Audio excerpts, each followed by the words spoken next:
দেশের সবচেয়ে বড় ও ব্যয়বহুল প্রকল্প রূপপুরের পারমাণবিক বিদ্যুৎ কেন্দ্র। রাশিয়ার সহযোগিতায় পাবনার রূপপুরে নির্মাণ হচ্ছে বিদ্যুৎ কেন্দ্রটি। নির্মাণ ব্যয় ধরা হয়েছে $1,265 কোটি। প্রকল্পটির 90% অর্থায়ন হচ্ছে রাশিয়ার ঋণে।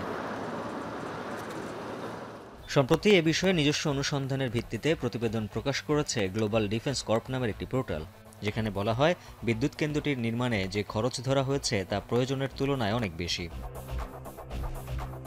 মালয়েশিয়ার এক ব্যাংকের মাধ্যমে শেখ হাসিনাকে এই বাজেট থেকে $500 কোটি আত্মসাতের সুযোগ করে দেয় প্রকল্প বাস্তবায়নকারী সংস্থা রোসাটম। নিজের ভাগ্নি টিউলিপ সিদ্দিকের মধ্যস্থতায় রাশিয়ার সঙ্গে চুক্তি করেন সাবেক প্রধানমন্ত্রী শেখ হাসিনা। টিউলিপ সিদ্দিকের মধ্যস্থতায় রাশিয়ার সঙ্গে শেখ হাসিনার এই চুক্তি হয় দাবি করে প্রতিবেদনে আরও বলা হয়, মালয়েশিয়ায় পাচার করা অর্থের 30% পেয়েছেন টিউলিপ সিদ্দিক, তার মা শেখ রেহানা ও পরিবারের কয়েকজন সদস্য।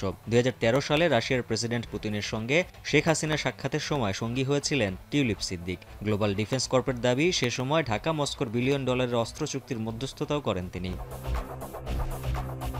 গ্লোবাল ডিফেন্স কর্পের ওই প্রতিবেদনে আরও বলা হয়, বিভিন্ন কোম্পানি খুলে বিভিন্ন দেশের অফশোর অ্যাকাউন্টে অর্থ পাচার করেছেন শেখ হাসিনা। 2018 সালে চালু হয়েছে গ্লোবাল ডিফেন্স কর্প নামের এই পোর্টালটি। বিভিন্ন দেশের সামরিক ও প্রতিরক্ষা খাতে দুর্নীতির অনুসন্ধান করছে ওয়েবসাইটটি।